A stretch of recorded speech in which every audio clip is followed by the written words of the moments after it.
Bem-vindo! Na minha frente está o Honor X6B e hoje vou falar sobre o unboxing e dar uma olhada rápida no dispositivo em si.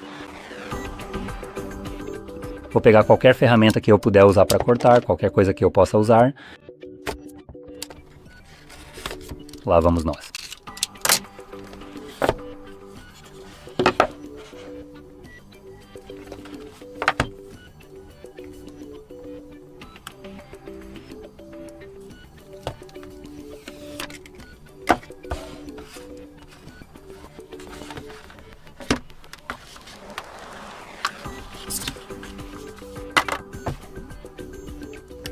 Então é tudo o que temos na caixa.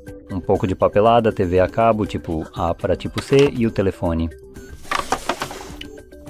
Agora, olhando para o dispositivo, é óbvio que ele parece um dispositivo barato, então na verdade vou conferir o preço, já que ainda não fiz isso. E o preço é... ok, eu não sei. Preciso realmente pesquisar. Fazendo uma busca no Google, estamos vendo um preço de sim, cerca de $100, então este é um dispositivo relativamente econômico, o que significa que não poderei ser muito rigoroso com ele, mas ainda assim vou tentar dar o meu melhor. Então, em termos de bateria e componentes internos, estamos falando de um processador Helio G85 com 6 ou 4 GB de RAM, uma bateria de 5.200 mAh e carregamento de 35 watts, que é quase tão rápido quanto o que a Samsung oferece em seus aparelhos topo de linha, o que é simplesmente fantástico. Adoro o fato de que um aparelho de $100 pode carregar quase tão rápido quanto um dos celulares mais caros da Samsung. Enfim, em relação ao armazenamento, estamos falando de 128 GB de armazenamento interno na versão mais básica, e você pode chegar até 256 GB na versão mais avançada, com possibilidade de expansão usando um cartão microSD. Em seguida, se falarmos sobre a tela, temos uma tela de 6,5 polegadas com resolução de 720 por 1612 pixels, TFT LCD, com uma taxa de atualização surpreendentemente de 90 Hz. Isso é honestamente surpreendente porque até mesmo o iPhone anterior, no que era Tirnon 13. 16. O pequeno, seja lá o que for, aquela porcaria de baixo custo, nem chegava a 90 Hz. Estava a 60. Então eu adoro que um dispositivo de os 100 áreas basicamente supere um iPhone em termos de velocidade de carregamento e em termos de taxa de atualização em alguns casos, quando se trata de modelos mais baratos. Então é meio cômico nesse ponto. Também temos um pico de brilho de 780 nits, então não fica super brilhante, mas deve ser suficientemente aceitável. Isso deu muito mais trabalho do que eu esperava. E se falarmos das câmeras na parte de trás, bem, parece que temos apenas uma câmera mesmo. Isso aqui é só de enfeite, pelo que parece. Se não for, acho melhor considerar como sendo de enfeite.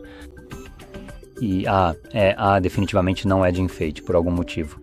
Então temos uma câmera principal de 50 megapixels, que é essa aqui, e também um sensor de profundidade de 2 megapixels. Agora, sensor de profundidade basicamente significa que pegamos o lixo mais barato que conseguimos colocar aqui, ainda podendo chamar de câmera, mas é inútil, então nem tente usar, porque não é como se fosse servir para alguma coisa. Então, como eu disse, na prática é só uma câmera mesmo. E na frente temos uma câmera de selfie de 5 megapixels, nesse notch em formato de gota bem aqui, e você pode gravar com as câmeras frontal ou traseira em 1080p a 30 quadros por segundo. Então, de novo, quero destacar isso. Mais uma vez, este é um aparelho de $100. É basicamente o mais barato possível, ainda funcionando normalmente. E tirando isso do caminho, a única coisa que obviamente você não recebe aqui é um carregador na caixa, o que é meio decepcionante.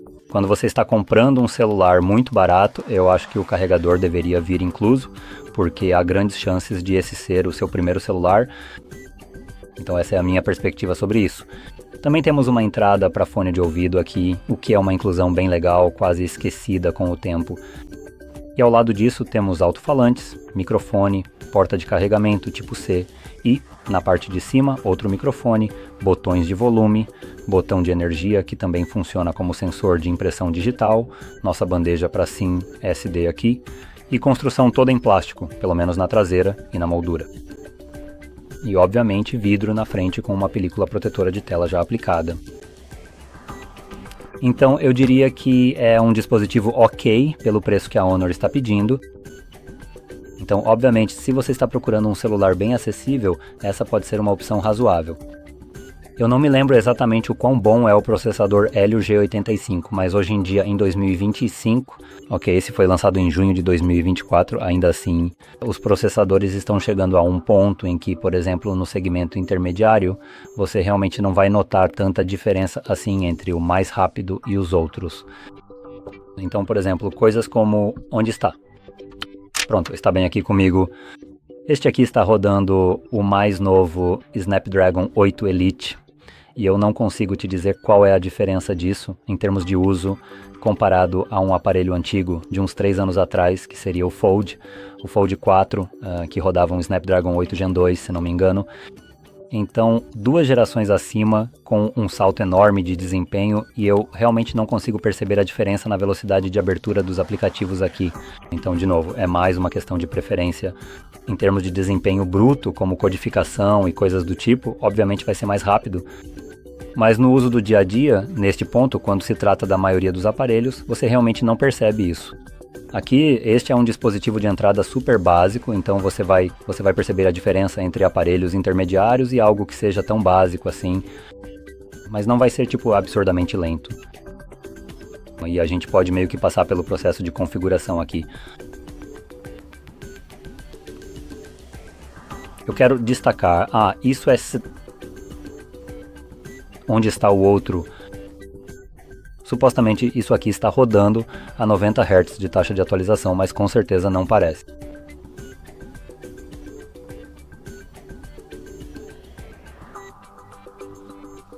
Então vou passar por uma configuração rápida só para a gente ver como o sistema operacional parece e funciona.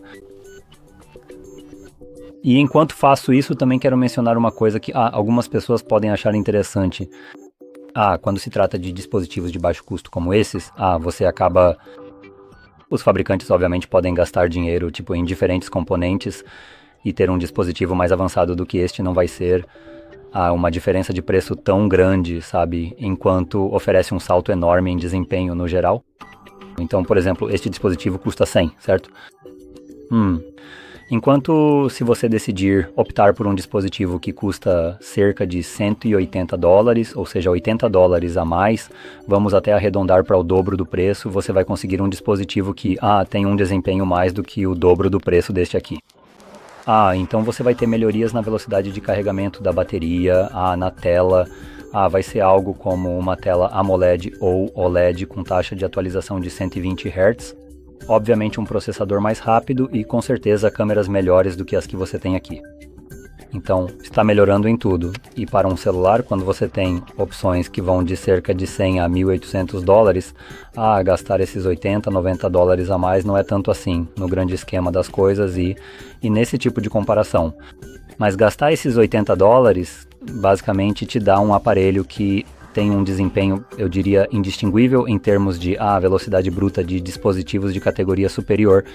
Então é como gastar mais dinheiro, meio que você realmente não vai sentir diferença. Tem retornos decrescentes, basicamente. Mas quando você sai da prateleira mais baixa para um pouquinho acima, você começa a perceber as diferenças entre cada aparelho. Porque no nível mais baixo, esses aparelhos tentam ter só uma ou duas coisas que os destacam e que podem te interessar. E este aqui já parece oferecer algumas coisas, como uma bateria maior com 5200, velocidade de carregamento decente de 35 watts e uma taxa de atualização de 90 Hz, que eu ia conferir. Vamos ver. Sim, consegui. Você não precisa me avisar isso toda vez. Então vamos ver. Bem, na verdade aqui eu já consigo perceber que está rodando a 90 Hz.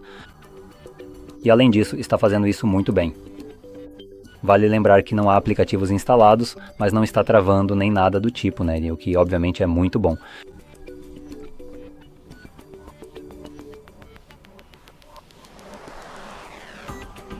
Então sim, está rodando, sinceramente, de forma bem decente para um aparelho de $100. Mas enfim, dito isso, espero que você tenha achado este vídeo útil. E se achou, não esqueça de curtir, se inscrever e obrigado por assistir.